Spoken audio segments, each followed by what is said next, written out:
উম্মতের এক গুনাহ মাফের মাস। দেখলাম প্রবাসী বন্ধুরা ভাইয়েরা অনেক কষ্ট করে শ্রম দিয়ে আজকের এই আলোচনার মাজলিস খুব সুন্দর করে সাজানোর লক্ষ্যস্থল করলেন।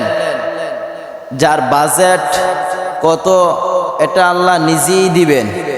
আসসাউমুলি ওয়া আনা আজজিবি লিকুল্লি আমালিন কাফারাতিন আসসাউমুলি ওয়া আনা আজজিবি।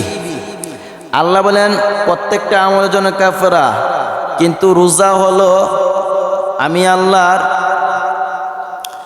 আল্লাহর রোজা হলো তোমার, আর এর প্রতিদান আমি আল্লাহ নিজেই দিব। নবীকে এই বাজেট অন্যান্য কোনো নবীর জন্য বাজেট করা হয় নাই। এত সুন্দর বাজেট আপনাদের আর আমার জন্য বাজেট করলেন আল্লাহ রাব্বুল আলামিন।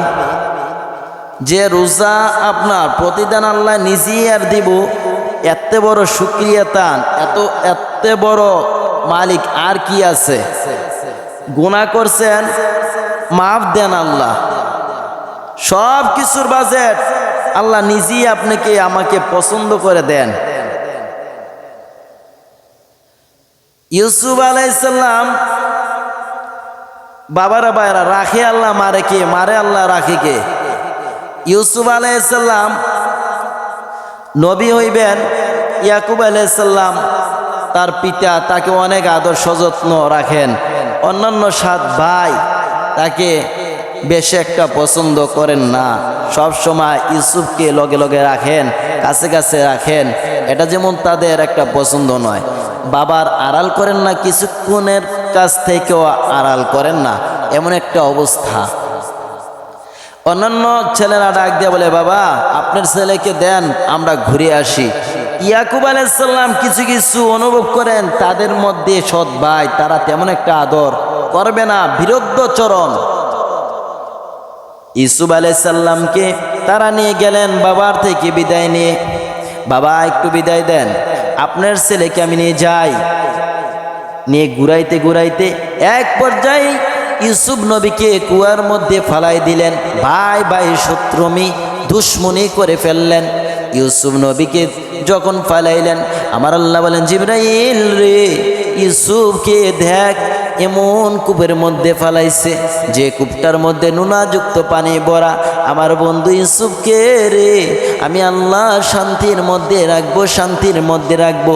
আমার আল্লাহ ডাকে, জিবরাইল ইউসুফ কুবার মধ্যে পড়ার আগে রে একটা রহমতের পাথর হাজির কর, আমার ইউসুফ যেন না ডুবে। সুন্দর করে দিলেন, অন্ধকার কূপ ছিলেন, কূপটা যেন আলোকিত হয়ে গেলেন। ইউসুফ শুয়ে রইলেন, জ্ঞান হারা শুয়ে রইলেন। জিবরাইল আসলেন, হুজুর উঠুন, হুজুর উঠুন। জিবরাইলের সাথে কথা বলতেছেন, পথিকেরা রাস্তা দিয়ে যাইতেছেন। এই নুনাযুক্ত পানির মধ্যে তৃষ্ণা লাগছে, পানি খাইবেন। পানি খাওয়ার জন্য নামলেন। ওই জায়গার মধ্যে বন্ধু শুনুন নবীর আদর্শ কত সুন্দর। ইউসুফ নবীকে নিয়ে রওনা হইলেন মিশর, আজিজি মিশর নিয়ে পৌঁছাইলেন। মিশরের বাদশাহ ইউসুফ নবীকে এত সুন্দর নিদর্শন দেখে নিয়ে রাখলেন, পাললেন, কিনে ক্রয় করলেন। ইউসুফ নবী বড় হতে চললেন। ইউসুফ নবী এত সৌন্দর্য ছিল গো মানমা বইনারা, এই নবীর আদর্শ বাবারা কার আদর্শ তোমরা মানবা? নবীদের আদর্শই তো মানবা, নবীদের কথা দিয়েই তো তোমরা চলবা। রাসূলের আদর্শ না মানলে, নবীর অনুগামী না মানলে কিভাবে জান্নাতে যাইবা? ইউসুফ নবীকে নিয়ে রাখলেন। এত সুন্দর ছিলেন জুলেখা। ইউসুফ নবীর সৌন্দর্য দেখে হার মানলেন, থাকতে পারেন না। খায়েশ রেগে গেলেন, ইউসুফের প্রতি আকর্ষণ রেগে গেলেন। ইউসুফকে যত দেখে ততই ভালো লাগে।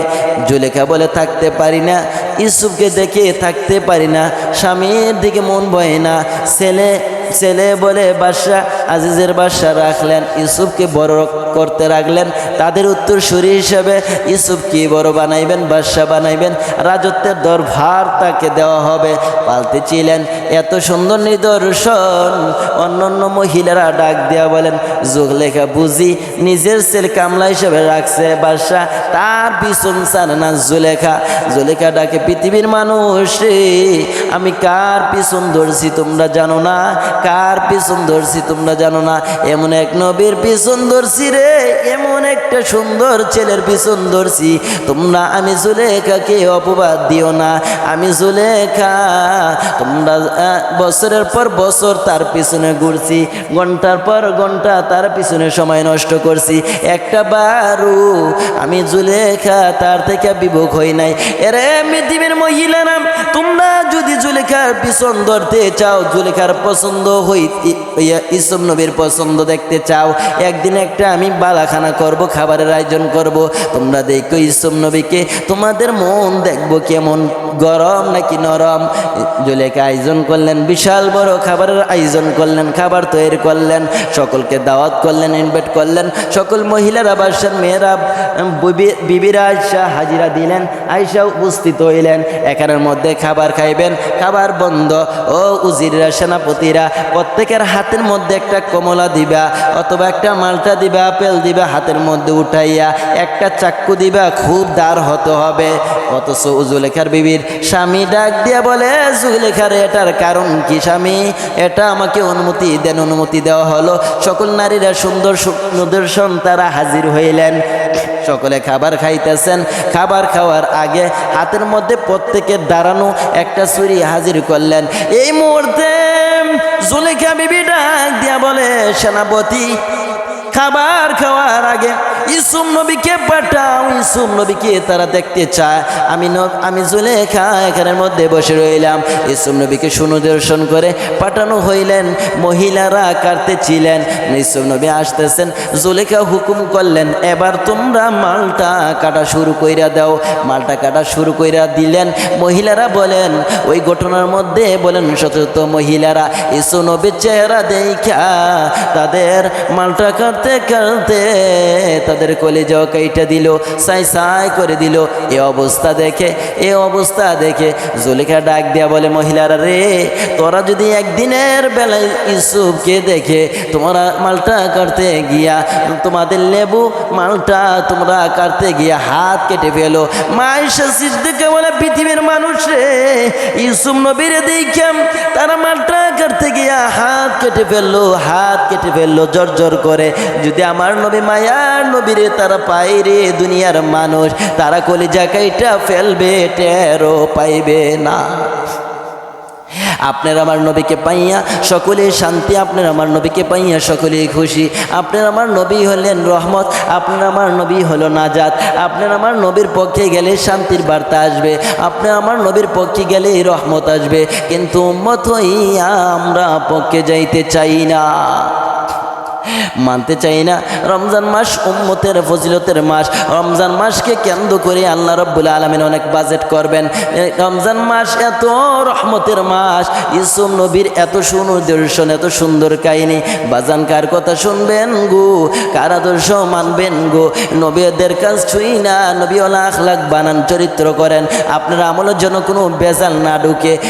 এবার বলতেছিলাম, জুলেখা ডাক দিয়ে বলে, ইউসুফ তুমি হইলে এত সুন্দর বাদশা, তোমার মতো সুন্দর বালক আমি ক্রয় করলাম, পারলাম এত বছর, তোমাকে আমি বহন করব। আসো তোমাকে আমার রাজপ্রাসাদের মধ্যে ঢুকাই। দরজাগুলো দাসীকে বললেন, দরজাগুলো বন্ধ করিয়া দাও। দরজাগুলো বন্ধ করিয়া দিলেন। জুলেখা ডাক দিয়া বলে, ইউসুফ তোমাকে আমি খায়াস, তোমাকে বহন করব, তুমি আমাকে বহন করো। এবার ইউসুফ নবী ডাক দিয়া বলে, জুলেখা রে, আমি তো তোমার জন্য আসি নাই, তুমি হইলে, তোমার স্বামী হলো আমার মালিক, তুমি হলে মালিক, কিন্তু আমার একজন মালিকের হুকুমে আমি লড়ি, একাত্মবাদের মালিকের হুকুমে লড়ি। এবার জুলেখা বলে, একাত্মবাদের মালিক আবার কে? যিনি তোমাকে সৃষ্টি করছে, আমাকে সৃষ্টি করছে, সমস্ত কুলকায়নাত সৃষ্টি করছে, ওই মালিক না দিলে তুমি হইতা না, আমি হইতাম না। জুলেখা কিতাব সাক্ষীতে একটা কাঠন নিয়ে সেরা মূর্তিকে তাকে ডাইকা দিলেন, ইউসুফ তুমি যার ভয় কাটতেছ তারে ডাইকে দিলাম, আর ক্ষুধা দেখবে না, আসো মিরামিশি করি। ইউসুফ নবী বলেন, এই ক্ষুধা তো ওই ক্ষুধা না, ওই ক্ষুধা হলো ওই ক্ষুধা, ইন্নাল্লাযীনা ইয়াখশাউনা রাব্বাহুম বিল গায়বি লাহুম মাগফিরাতু ওয়া আজরুন কাবীর। আমার আল্লাহ বলে, ইউসুফ এই অবস্থার মধ্যে কেমনে বাঁচবি? ইউসুফ আল্লাহর দিকে তাকাইয়া বলে, আল্লাহ তুমি ছাড়া উপায় নাই। আমার আল্লাহ বলে, ইউসুফ রে, 7টা দরজা বন্ধ করে দিয়েছে রে ইউসুফ, ভয় করিও না, আমি আল্লাহর প্রতি ভরসা। আমি আল্লাহর দিকে তাকাইয়া তুমি ডান দিক দিয়া সামনে দৌড় মারো, দরজা দেখো কিভাবে খুলতে থাকে। আল্লাহর উপর ভরসা কইরা ইউসুফ আল্লাহর দিকে তাকাইয়া দরজার মধ্যে দৌড় মারলেন। দরজা পাটে পাটে আল্লাহ রাব্বুল আলামিন খুলে দিলেন। খুলতে খুলতে যাইতে যাইতে বাদশার কাছে হাজির হয়ে যাইবে। পিছন দিয়া জুলেখা বিবি পিছন দিয়া টান দিয়া ছিঁড়ে ফেললেন কাপড়টা। এবার বাদশার সামনে উপায় গিয়া হাজির, জুলেখার স্বামীর সামনে গিয়া হাজির। স্বামীটাকে কি অবস্থা কিছু বলে না। ইউসুফ যদি আমি বলে ফেলি তার বাড়িতে এত বছর থাকলাম, জুলেখার বোধহয় কষ্ট হবে, স্বামী লজ্জা পাইবে, কষ্ট হবে। বলে না, মহিলাদের জ্ঞান কম, মহিলাদের অবস্থা বেশি একটা বালা না, কিছু যদি সমস্যা দেখে দেখবেন আপনার উপর চাপাইয়া দিবে, মহিলা নিজে বাঁচার চেষ্টা করবে। অথচ একটা মিথ্যার কথার জন্য শত শত মিথ্যা কথা আমরা বলি। ইউসুফ নবী কিছু বলে না। বিবি জুলেখা ডাক দিয়া বলে, বাদশাকে কি হইছে, এইভাবে তোমরা দৌড়তাছো, কি সমস্যা? ইউসুফ তোমার স্বামী তোমার স্ত্রীর কাছে গিয়েছিল, এই অবস্থা দেখে নিজের স্ত্রীর কাছে সন্তান হয়ে গেছে, মনটা যেন মানে না, রাগ হয়ে গেছে। ইউসুফ নবী বলেন, অসম্ভব, আমি যাই নাই, জুলেখা বিবি নিজেও আমাকে নিয়ে গেছে। এই ঘটনা শুনে অফ হয়ে লইলেন। বাদশা ডাক দিয়ে বলেন, আমার স্ত্রীর মধ্যে গেছো, এত সাহস তোমার? ইউসুফ নবী ডাক দিয়ে বলেন, আমি যাই নাই, তাহলে তোমার সাক্ষী কি? রাস্তা দিয়ে একটা মেয়ে, একটা মহিলার সাথে একটা ছোট একটা বাচ্চা যাইতেছে আল্লাহর কুদরতে। ইউসুফ নবী ডাক দিয়ে বলেন জিবরাইলের মাধ্যমে, জিবরাইল বলেন দেন, ইউসুফ নবী গো, আপনি বলে দেন ওই বাচ্চাই হবে আপনার সাক্ষীদার। ইউসুফ নবী বলেন, আমার সাক্ষী নাই, আমার সাক্ষী হইল ওই বাচ্চাটাই আমার সাক্ষী। বাদশা ডাক দেয়া বলেন, আজিজে মিশর ডাক দিয়া বলেন, এই বাচ্চা, ছোট বাচ্চাকে কথা বলতে পারবে? এই বাচ্চা কিভাবে সাক্ষী হতে পারে? এটাই আমার সাক্ষী। ঠিক আছে, তোমার সাক্ষী কাছে আনো। বাচ্চাকে ডাক দিলেন, বাচ্চা কাছে আসো। বাচ্চাকে ইউসুফ নবী ডাক দিয়ে বলেন, আল্লাহর সাক্ষী, আল্লাহর দূতে, আল্লাহর কথা, আমি কি অপরাধ করেছি নাকি জুলেখা অপরাধ করছে, তুমি বলে দাও। বাচ্চাটা দেখেন, বাচ্চা মানুষ যদি হয়, আল্লাহর কুদরত, আল্লাহর রহমত, কত সুন্দর ফয়সালা দিলেন। কথাটা বাঁকা করে বলেন না একবারও, কথাটা সোজা করে বলেন না, বাঁকা করে বলে দিলেন। আজিজে মিশর সালাম নেন। আজিজে মিশর গো, যদি দেখেন পিছন দিয়া সিঁড়িটুকু, কাপড়টুকু ইউসুফের সিরা দেখেন, বুঝে নিবেন জুলেখা অপরাধী। যদি সামনে দিয়া অপরাধী হয়, সামনে দিয়া যদি সিরা থাকে, মনে করবেন ইউসুফ নবী নিজেই তার কাপড় ছিঁড়ে জুলেখার সাথে গেছিলেন খারাপ কাজের মধ্যে। এবার দৌড়াইয়া আজিজ মিশর ইউসুফের কাছে গেলেন, সামনে গেলেন, পিছনে গেলেন, তাকায় দেখে পিছন দিয়া খারাপ চিহ্ন, কাপড়টা ছিঁড়া লক্ষ্য দেখে ইউসুফ আজিজ মিশর ডাক মারলেন, বিবি, মহিলাদের ভিতরে এত পেশ আমি আগে জানি না। এরা দুনিয়ার মানুষ, আদর্শ মানো, নবীর কতটুকু মানো, নবীর আদর্শ যদি মানতে পারো, নবীর পক্ষে যদি যাইতে পারো। আমরা হারাম সুদ বন্ধ করতে পারি নাই, সুদ ঘুষ বন্ধ করতে পারি নাই। আমাদের মধ্যে মানুষের পিছনে পেঁচ লাগানো, আমাদের মধ্যে মানুষের কটূক্তি করানো, আমাদের মধ্যে পেঁচ যদি থাকে বাবা, কোনোদিন জান্নাতে যাওয়া যাবে না। একজন ভাই অপর ভাইয়ের দুশ্মনী করা হলো আমাদের মূল লক্ষ্যস্থল। ভাই হয়ে ভাইয়ের সম্মান করতে চাই না, পিতা মাতার সম্মান আমরা করতে চাই না। অথচ আল্লাহর নবী কত সুন্দর করে এই শিক্ষা লক্ষ্যস্থল করে দিয়েছে। লম্বা কাহিনী, বিশাল বড় কাহিনী, ইউসুফ নবীর কাহিনী।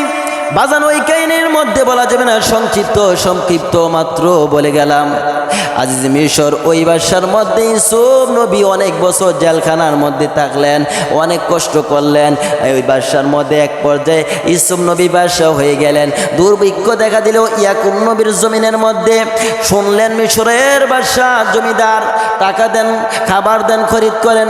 7 ভাইকে ইয়াকুব নবী বিরহ কান্না নিয়ে পাঠাইলেন, বাবা যাও মিশরের আজিজ বাদশার কাছে আমার সালাম জানাইও, পত্র জানাইও। পত্র দেখলেন ইউসুফ নবীর কাছে আসলে পত্র দেখা বাবার ব্যথা ইউসুফ নবী কান্দে। ইউসুফ নবী কান্দে, বাবা ছেলে শত অপরাধ করলো, ছেলের মায়া বাবা বলতে পারে না, মায়ের ব্যথা মা কোনো দিন ভুলতে পারে না। আমার নবী বলে উম্মতেরা রে, এ মা বাবাকে কোনোদিন কষ্ট দিও না। দুনিয়ার ময়দানে যার বাবা বেঁচে আছে তার একটা যেন জান্নাত বেঁচে আছে, যার মা বেঁচে আছে তার যেন আরেকটা জান্নাত বেঁচে আছে। মা যার নাই রে তার মধ্যে পড়া কপাল নাই রে। কার কথা আমি জীবনে বলবো? আমি তো আমার জীবনে আমি দেখেছি, মা কোনো জায়গার মধ্যে যদি চলে যাইতাম, রাত যদি 10টা বাইজা যাইতো, মাহফিলের মধ্যে যাইতাম, ওয়াজের জন্য কথা বলতাম, রাত 12টা বাইজা গেছে, খবর পাইছি মার কাছে টেলিফোন না করলে আমার মা কোনো দিন ঘুমের মধ্যে বিছানার মধ্যে শুইছে না। বাবা বারবার বলতো তোমার ছেলে বোধহয় আসবে না, মাহফিলের মধ্যে বোধহয় কাউর বাড়িতে থাকবে, আর টেনশন করো না। ছেলের মা বারে বারে কাঁদতো আর ডাকতো, স্বামী গো আমার বাবা কোনো দিন আমার বাবা অন্য বাড়ির মধ্যে থাকে না। আমি শুধু তাই নয়, আমার জীবনেই আমি দেখেছি আমার মায়ের কষ্ট সব কিছু বিলীন করে আমার জন্য লক্ষ্যস্থল করছে। ছোটবেলা আমার শিক্ষার জন্য আমাকে কত কষ্ট করেছে আমার জীবনেই আমি দেখেছি। রাতের 10টা যদি বেজে যাইতো, রাতের 1টাও যদি বাড়িতে বেজে যাইতো, আমার ঘরের মধ্যে আমার মা কোনো দিন ঘুমায় নাই, রাত্র ভরে ঘুমায় নাই। আমার বাবাকেও আমি দেখেছি, আমার ভাইয়েরা যদি কোনো জায়গায় যাইতো, আমার নিজের জীবনই আমি দেখেছি, বাবাও ঘুমায় নাই, রাস্তার মধ্যে হাজির হইতো, একটু পরে পরে ডাকতো। কোনো ছেলে যদি দেখতো, আমার ছেলে বাবারে দেখছো নি না দেখি নাই, রাস্তার মধ্যে একটু লালি আকার দেখলে ডাক মারতো, বাবা আইসো, আমি মা হাজির হইয়া লইছি। আমার নবী বলে উম্মতেরা রে, যে মায়া তো কষ্ট করে তোমার জন্য আমার জন্য, উম্মতেরা রে এই মাকে কষ্ট দিও না, এই কষ্ট দিলে আল্লাহর জান্নাতে তোমার যাইতে পারবা না। ঈদের দিন সকালবেলা ঈদ হইল, রমজান মাস ঈদ আসলো, পবিত্র ঈদের মাস, সকলে আনন্দ। বাজান কার কাহিনী তোমাদেরকে আর শোনাইব, কার কথা বলবো? আমিও 2টা ভাই হারাইয়া এতিম। জগতের মধ্যে আমি যখন পড়ালেখা করতাম, জমিনের মধ্যে বাসতাম, আমি দেখতাম আমার 2টা ভাই আমার কাছে হাজির হইয়া যাইতো। আমার নিজের জীবনে আমি নিজে আপনাদের সামনে বর্ণনা করতেছি, আমার কথাই কোনো ফাউল নয়। মাদ্রাসার মধ্যে পড়ালেখা করতাম, ছোট ভাইটা 3 নম্বর যে ভাইটা ছিল, ওই ভাইটা দৌড়াইয়া গিয়া খাবার খাইতে পারতাম না, অন্যান্য ছেলেরা খাবার খাইতো, অবস্থা খুব ভালো অবস্থায় খাইতো, ভালো ভালো খাবারগুলো খাইতো। দেখতাম ছোট ভাই কিছু রান্না করে, ছোট ভাই রাঁধতে পারে না, ওইগুলো নিয়ে আমাকে হাজির দিত। যদি রাস্তার মধ্যে শুধু এটাই জীবনের শেষ নাই, শিক্ষার জীবনের মধ্যে আমি দেখেছি আমার ভাইগুলো কত কষ্ট করছে আমার দিকে, নিজে কষ্ট করতো, রাস্তার মধ্যে যদি দেখতো, ভাই কোথায় যাও, ভাই এই যাই নাও কিছু খাইও। আমার নবী বলে উম্মতেরা রে, এই ভাই হলো রক্তের বাঁধন, এই ভাইকে কোনোদিন কষ্ট দিও না, এই মাকে কোনোদিন কষ্ট দিও না। এই মা কত কষ্ট করেছে উম্মতেরা রে, আমি রাসূল বলে দিলাম কষ্ট দিলে আল্লাহর জান্নাতে যাওয়া হবে না। মা সব সময় কাঁদতেন। প্রবাসী ভাইয়েরা, শুনলাম প্রবাসী ভাইদের কষ্টের মেহনতের, আজকের শ্রমের মেহনতের মাহফিল লেখলেন প্রবাসী ভাইয়েরা। হুজুর ইমাম বললেন, হুজুর এই মাহফিলের মধ্যে প্রবাসীদের সবচেয়ে বড় শ্রম, তারা দোয়া চেয়েছে, হুজুর তাদের জন্য দোয়া করেন গো, হুজুর তাদের জন্য দোয়া করেন। বাবারা ভাইয়েরা, কার কথা বর্ণনা করব? প্রবাসীর মধ্যে আমারও তো 2টা ভাই প্রবাসীর মধ্যে, ভাই জমিনে থাকতে বাড়িতে থাকতে কত ডাকতো, আজ আমিও তো এতিমের মতো করি, কেউ ডাক দেয় না, ভাইদের স্নেহ ভালোবাসা কেউ দেয় না। আমার দুইটা ভাই তো প্রবাসীর মধ্যে, প্রবাসীর কাহিনী কি শুনবা, রাস্তার মধ্যে কি শুনবা। এই দেশের মধ্যে কোনো প্রবাসী নিরাপত্তা নাই, বিশেষ করে বাংলাদেশের মধ্যে। আমার একটা প্রবাসী ভাই লেখলেন টেলিফোন স্পেন থেকে, ভাই আমি স্পেন থেকে আপনার আলোচনা শুনলাম, অনেক কথা শুনি ভালো লাগে, মায়ের কথাগুলো বলেন, বাবার কথাগুলো বলেন। আজকে 5টা বছর ধরে গেল গো ভাই, একটা দিনও মায়ের সাথে 5টায় চলে যাচ্ছে, দেখা করতে পারি নাই। মা টেলিফোন করলেন, বাবা কি অবস্থায় আছেন? বললাম মা ভালো আছি। ঈদের দিন প্রশ্ন করলেন, মা কল দিলেন, বললাম মা বাবা কোথায়? বাবা ঈদগার মধ্যে গেলেন। ভাই কোথায়? ভাই ঈদগার মধ্যে নামাজ পড়তে গেলেন। বোন কি? বোন খাবার খাচ্ছেন, সুন্দর কাপড়গুলো পরে ঘুরতেছেন, আনন্দ করতেছেন। ডাক মারল, মা বাবা তুমি নতুন জামা পরছুনি, কাপড় পরছুনি, ঈদগায় গেছুনি, নামাজ পড়ছুনি। ওই জায়গার মধ্যে হুজুর দুঃখের কথা আজ আপনার কাছে সত্য কথা শেয়ার করি, একটা দিন পার হয়ে যায় হুজুর, আমাদের কাজ বন্ধ হয় না হুজুর, আমাদের কাজ কেউ বন্ধ করতে পারে না, আমাদের দুঃখের কাহিনী কেউ শোনে না হুজুর। কাজ করতেছে। মা বললেন কি করতেছো? কাজের মধ্যে ও বলি মা আমরা কাজ করি না, ঈদগায় গেছুনি। হ্যাঁ ঈদগায় গেছি। খাবার খাইছুনি? কি বানাইছো? সেমাই বানাইছি, রুটি বানাইছি, মা খাবার খাইতেছি। মা বলে বাবা রে তোমার চেহারার দিকে তাকাইলে কথা দ্বারা বোঝা যায় তুমি বাবা সেমাই খাও নাই। হুজুর 5টা বছর ধরে মা দেখি না গো হুজুর, মা দেখি না, ভাই দেখি না, বাবা দেখি না। এই কলিজা দুঃখের কথা কার কাছে বলবো? এই মায়ের দুঃখ কার কাছে বলবো? মা একটা দুঃখিনী, মা দুঃখিনী। প্রবাসীর মধ্যে সন্তানগুলো ডাকে, মা ডাকে বাবা রে টাকা চিন, টাকা চিন রে বাবা টাকা চিন। প্রবাসীর মধ্যে গেছো টাকা কামাও, টাকা চিনো বাবা টাকা চিনো।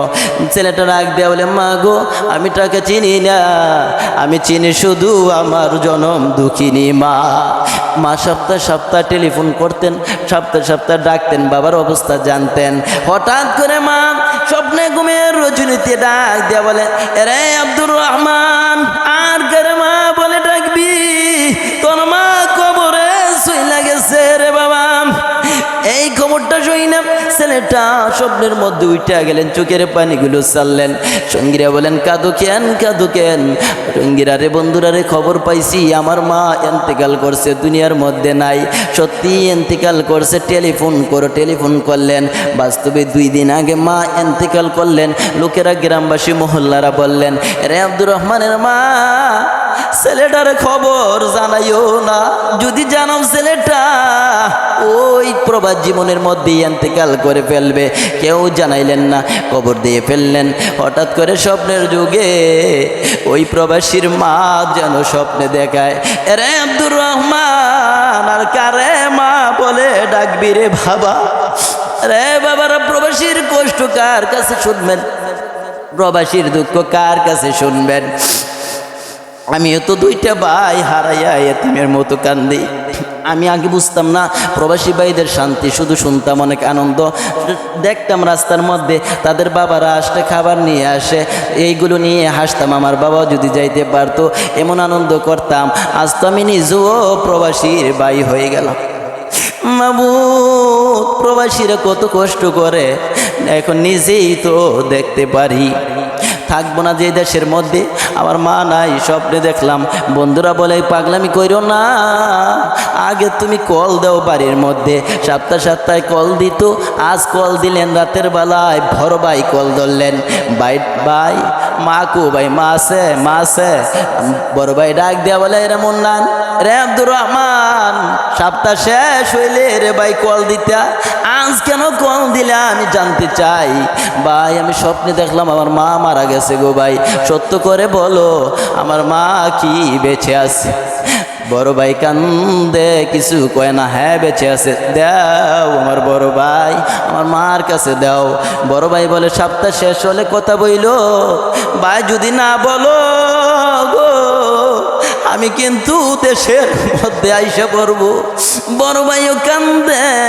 বিমান টিকেটের মধ্যে রওনা হইলেন সঙ্গীরা, আমি আর থাকবো না এ দেশের মধ্যে, আমার মা নাকি বিদায় হয়ে গেছে, এই জায়গার মধ্যে আর থাকবো না বোধহয়, আমার মার কাছে কল দিতে পারে না। রওনা হইলেন, টিকিট কাটলেন, দেশের মধ্যে আসবেন। বড় ভাই মাইকু বাড়া করলেন, বুড়া বাবা পিছন দিয়া ডাকে, রে আব্দুর রহমান রে ভাই, বড় ছেলে আমাকেও নিয়ে যা, আমার মায়ের পাগলটার আমিও দেখবো, আমিও মন ভরে চুমাইব রে আমার বাবা রে। বাবার জন্য বাবার গাড়ির মধ্যে উঠাইলেন, রওনা হইলেন। একটু পরে দেখা যায় মায়ের পাগল চলে আসছে বিমান নিয়ে। আইসা দৌড়ে বলে, বাবা বাবা গো, গাড়ির মধ্যে উঠো, পরে কথা হবে। গাড়ির মধ্যে উঠাইলেন, গাড়ির মধ্যে উঠলেন, গাড়ির মধ্যে উঠাও ছেলে কান্দে, বাবা বাবা গো, মায়ের জন্য কিছুই আনতে পারি নাই, মায়ের জন্য একটা স্বর্ণের চেন আনছি গো বাবা, এই চেনটা তুমি মাকে বুঝাইয়া দিও। বাবা চেন নিয়ে কান্দে, মাবু এই চেন আমি কার হাতে পৌঁছাইয়া দিব গো? বাবা মুন্নান রে, এই চেনটা তোমার বাবা মাকে তুমি হাতের মধ্যে পৌঁছাইলে তোমার মা অনেক খুশি হইব, নেও চেনটা তুমি দিও। চেনটা নিয়ে বাড়ির দিকে আইসা পড়লে গাড়ির মধ্যে শত শত মহিলারা কান্দে রে, কান্দে আর ডাকে, রে আব্দুর রহমান আর কেন মা বলে ডাকবি রে বাবা? তোর মা কবরের মধ্যে শুইয়া গেছে, তোমার মা কবরের মধ্যে শুয়ে রইছে রে বাবা। আর মা বলে, কারে ডাকবারে বাবা? মা বলে, রে ডাকবি কারে? দরজাটা খুললে, গাড়ির মধ্যে গেট খুলে দিলে, গাড়িটা যখন আইসা গেলেন, ছেলেটা বারে বারে ডাকে, বাবা গো, ঘরের মধ্যে এত মানুষ কেন? আমার মাঠের মধ্যে এত মানুষ কেন গো বাবা? যা ঘরের ভিতরে ঢুক।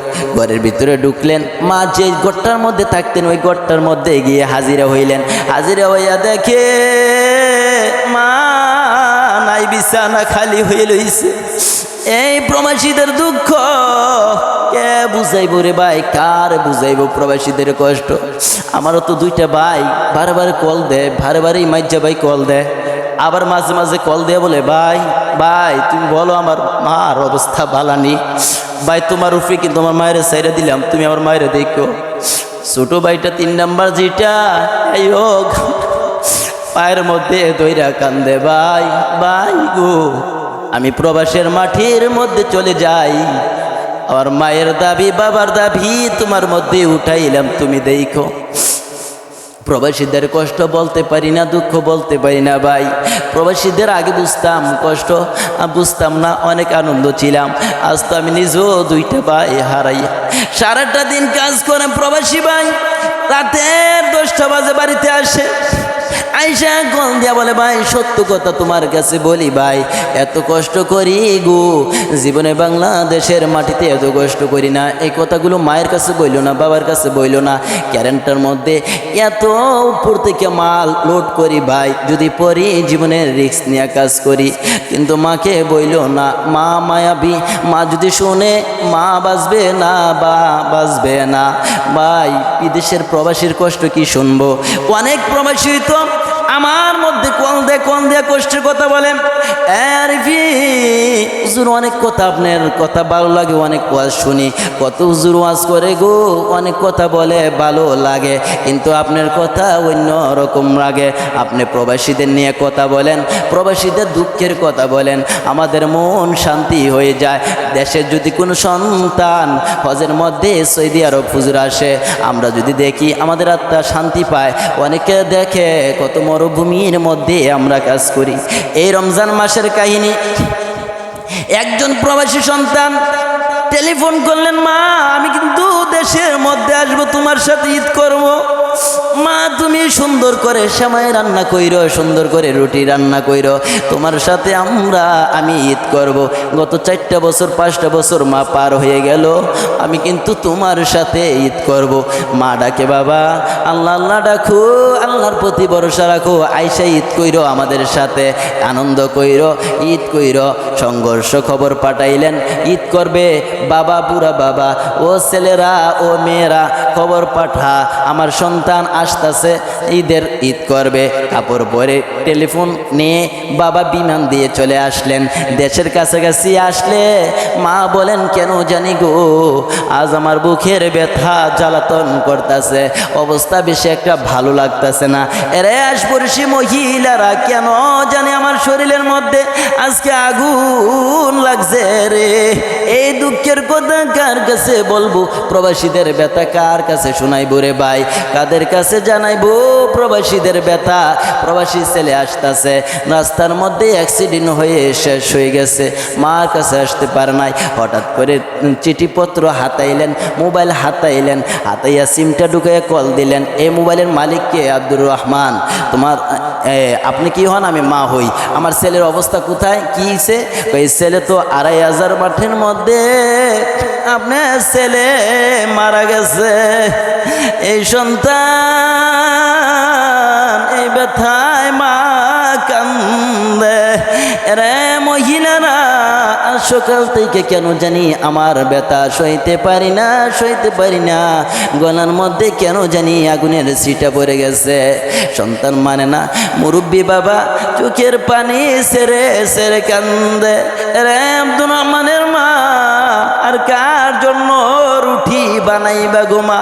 কার জন্য আর সময় করবা? তোমার বাবা চইলা গেছে, বিদায় হয়ে গেছে, গাড়ি অ্যাক্সিডেন্টে মারা গেছে গোমা। দৌড়াইয়া খবর পৌঁছে গেলে বাবা গিয়ে হাজির হইলেন, প্রবাসী লাশ নিয়ে আসলেন বাড়ির মধ্যে। শত শত মানুষ বাড়ির গেইটে বসে বসে কান্দে।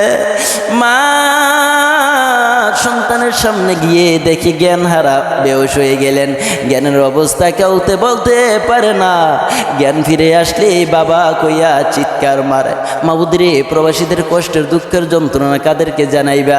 যাদের বাবা নাই রে তারা বুঝে বাবার ব্যথা কত। মা যাদের নাই রে মায়ের কদর কত বুঝা যায়। ওই ব্যক্তি ব্যতীত মায়ের দুঃখ বুঝার মতো কেউ নাই, মায়ের দুঃখ বুঝার মতো কেউ নাই। যাদের বাবা নাই তো ওই ব্যক্তির মতো বাবার কষ্টে দীক্ষার মতো আর কেউ নাই। রমজান মাস হলো অতি ফজিলতের মাস, রমজান মাস হলো অতি গুরুত্বের মাস। এই মাসে রক্ষা করে কত মা, কত বাবা আপনার আমার জন্য, প্রবাসী ছেলে সন্তানের জন্য হুজুরদের কাছে আইসা দোয়া চায়। হুজুর আমার বাবা প্রবাসীর মাটির মধ্যে অবস্থান ভালো না, একটু দোয়া করেন হুজুর, একটু দোয়া করেন, একটু দোয়া করেন আমার ছেলেটার জন্য। অনেক বাবা দেখছি হাজারি করে, অনেক কান্দে, অনেক প্রবাসীদের কষ্ট। আল্লাহ প্রবাসীদের ব্যথা কার কাছে বলবো? প্রবাসীদের দুঃখের কথা কাকে আমি জানাইবো রে ভাই? আমি তো নিজেই তো প্রবাসীর ভাই। আগে শুনতাম শুধু কষ্টের কাহিনী বর্ণনা করতাম। যাদের মায়া এত সুন্দর, প্রবাসী ভাইদের ব্যথা কত। আল্লাহ মাবুদ, যত প্রবাসী ভাই আছে আল্লাহ সকলের পক্ষ হইতে ক্ষমা চাই। আপদ বিপদ দুশ্মনে শয়তানের নাজাতের এবং বিভিন্ন অস্বস্থা থেকে প্রবাসী ভাইদেরকে হেফাজত কইরো। আল্লাহ ছাড়া ইয়াতিম বানাইও না, মা হারাও কইরো না, বাবা হারা গো বাবা হারাও বানাইও না। যে বাবা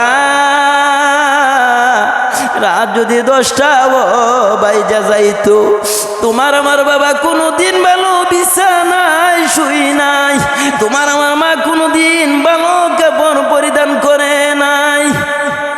মানুষ যদি প্রশ্ন করতো, মা দেখতাম নিজের ঘরের চুলায় আগুন জ্বলে না, ঈদের দিনও কষ্ট করে। মা মা কোনোদিন আপনাকে আমাকে শান্তি রাখার জন্য আপনার আমার মা কোনো দিন ভালো খাবার পরে খায় নাই। ঈদের দিনও কষ্টের কষ্ট নিয়ে জীবন যাপন করতেছিলাম। বাবাকে প্রশ্ন করছিলেন, স্বামী গো ছেলেগুলো ঘুরতেছে গো, যদি বাহির হয়ে রাস্তা থেকে বাড়ির মধ্যে আসে খাবার নাই, যদি খাবার না পায় ছেলেগুলো দেখবেন কি বলবে? বাবা শরীরটা ভালো না, অসুস্থ, ওই শরীর নিয়ে বাবা রিস্কার মধ্যে নাইমা গেছে। তোমার আমার জন্য যেই বাবা রিস্কা চালক হইতে পারে গো, তোমার আমার জন্য যে বাবা রাস্তার পর রাস্তা ঘন্টা পার করতে পারে, ওই বাবাকে যারা কষ্ট দিয়েছে আমার নবী বলে উম্মতেরা রে, মক্কা মদিনার হজ যদি করো, মক্কা মদিনার ইমামও যদি করো, এরা উম্মতেরা আল্লাহর জান্নাতে তোমাদের নাজাতের ফায়সালা হবে না। কি করব গো, কি করব উম্মতেরা গো। আজকালে পত্রিকা করলে দেখা যায় মায়েরকে দুই টুকরা করে লাশ করে ফেলেছে। আর যদি পত্রিকা খুলি দেখি আমার বাবার লাশ দেখা যায়, আমার বাবার লাশ দেখা যায়। আর যদি পত্রিকা দেখি প্রবাসী ভাইদের হাজারি দেখা যায়। আর যদি পত্রিকা দেখি আমার বইনের কান্নার ইতিহাস হইয়া রইছে। এই বাংলার মাটির মধ্যে আল্লাহ কত হাজারির কত কাহিনী, জীবনের কষ্টের কাহিনী আল্লাহ বলতে গেলে কোন যা মানে না গো আল্লাহ। সকল দুশ্মন থেকে সকল মা বোনদের হেফাজত কইরা নাও আল্লাহ। জীবনে কত কিছু করলাম, তুমি যদি জড়িয়া না হও, তুমি যদি পক্ষে না হও, ইসলামের পক্ষে যদি আমরা না হইতে পারি, আল্লাহ তো আমাদের দেখবে না, আল্লাহ তো আমাদের পক্ষে থাকবে না। ওয়াসাইনাল ইনসানা বিওয়ালিদাইহি ইহসানা। আমরা পারলাম না পিতা মাতা এত কষ্ট করার পরও তাদের সম্মান করতে, তাদের পাশে থাকতে, তাদের ইজ্জত দিতে, তাদেরকে সম্মান করতে, বড়দের পাশে থাকতে পারলাম না, শুধু করতে বেয়াদবি। এইগুলো নিয়ে কোনোদিন আল্লাহর জান্নাতে যাইতে পারবা না। এই আমল করে কোনোদিন আল্লাহর জান্নাতে যাওয়া যাবে না। রাসূলের সময় থাকতে গো বাবা রাসূলের আদর্শ মাইনা নাও, সময় থাকতে রাসূলের সুন্নত মেনে নাও। রাসূলের সুন্নত ব্যতীত কোনো ব্যক্তি আল্লাহর জান্নাতে যাইতে পারবে না। আজকাল আমরা রাসূলের আদর্শ নিয়ে কথা বললে বলা হয় বন্ধ, আজকাল হকের কথাগুলো জান্নাত নিয়ে কথা বললে হয় বানোয়াট। অথচ যেগুলো আলেম বলা হয় তারাই বলা বানোয়াট, তারাই কিচ্ছাপ। অথচ কুরআনুল কারিমে এত সুন্দর করে আপনাকে আমাকে নাজাতের ফায়সালার কথা আপনাকে আমাকে বুঝাই দেওয়া হয়েছে, জিহাদের জন্য ঘোষণা করা হয়েছে। বাবারা বাবারা, এগুলো আমরা যদি মানতে পারতাম আমাদের মধ্যে কোনোদিন কটূক্তি বেমূলক কথাগুলো আমাদের মধ্যে ঢুকতো না। অহংকার তাকাব্বুর দিয়ে ছেলেকে, প্রবাসী ভাইদের যারা আছে, আমি নিজেও দোয়া চাই আমার ভাইদের জন্য, আপনারাও দোয়া করবেন, আমিও দোয়া করি সকল প্রবাসী ভাইদের। কোনোদিন স্ত্রী, মহিলা, মা বোনেরা নিজের স্বামীকে, প্রবাসীকে কোনোদিন কষ্ট দিয়েন না। ভাইয়েরা যারা মুরব্বী আছেন, ছেলেদেরকে কোনোদিন প্রবাসী ছেলেকে লোড দিয়েন না, এত টাকা লাগবে, ওই টাকা লাগবে। আজ আমি দেখছি প্রবাসী ভাইদেরকে লোড দিয়ে, কষ্ট দিয়ে টাকা সংসারের জন্য কাপড় 20,000 30,000 টাকা যদি প্রশ্ন করি, এক একটা প্রশ্ন করি, এক একটা প্রবাসী ভাইদের ভাইয়েরা কয় টাকা কাম করেন, কীভাবে করেন, কষ্টের পরিচ্ছন্ন, তাদের কষ্টের সীমা নাই, সীমা নাই, এমন একটা কষ্ট আজারি। আর অথচ আজ দেখা যাচ্ছে, ওই দিন পত্রিকা দেখলাম এক মহিলা বলতেছে, হুজুর আজ 30,000 1.5 লক্ষ টাকা নিয়ে আসলাম বাজার ক্রয় করার জন্য, কিন্তু আবার যদি লাগে আরও সামনে কিনাকানা করব। আমার প্রশ্ন, ওই মুরব্বী, ওই মহিলাকে তোমার স্বামী কত কষ্ট করছে তুমি কি সেটা জানো? একটু আপনারা পরিশ্রম করবেন, কষ্ট করবেন, কমপক্ষে ওই ছেলেটাকে কষ্ট দেন না, প্রবাসী বাবাকে কষ্ট দেন না। অনেক ইতিহাস প্রবাসী লাশ হয়ে গেছে, ফাঁসি দিছে, কষ্ট দিছে, স্ট্রোক হয়েছে, হার্ট শেষ হয়ে গেছে। আপনার আমার জন্য একজন প্রবাসী অনেক মেহনত, অনেক শ্রম দেয়। প্রবাসীদের কষ্টের ব্যথা কাউকে বলা যায় না, প্রবাসীর কথা কাউকে শোনানো যায় না, প্রবাসীর দুঃখ কেউ বুঝে না, একজন প্রবাসী ব্যতীত কেউ বুঝে না একজন প্রবাসীর ব্যথা, একজন প্রবাসীর কষ্ট প্রবাসী ব্যতীত কেউ বুঝে না। সুতরাং বাবাদের বলবো আপনারা প্রবাসীদের কষ্ট দেন না, ভাইদের বলবো ভাইদের কষ্ট দেন না, বোনদের বলবো স্বামীদের কষ্ট দেন না, তাদের কষ্ট কেউ সইতে পারে না। আল্লাহ রাব্বুল আলামিন প্রত্যেকটা প্রবাসী ভাইদের শান্তিতে রাখুক, সুখে রাখুক। আল্লাহ এই বাংলাদেশের ফিতনা থেকে, বিভিন্ন ধরনের বালা মুসিবত থেকে সকল মুসলিম জাতিকে, উম্মাহকে হেফাজত করুক। আমাকেও সঠিক কথার দিনার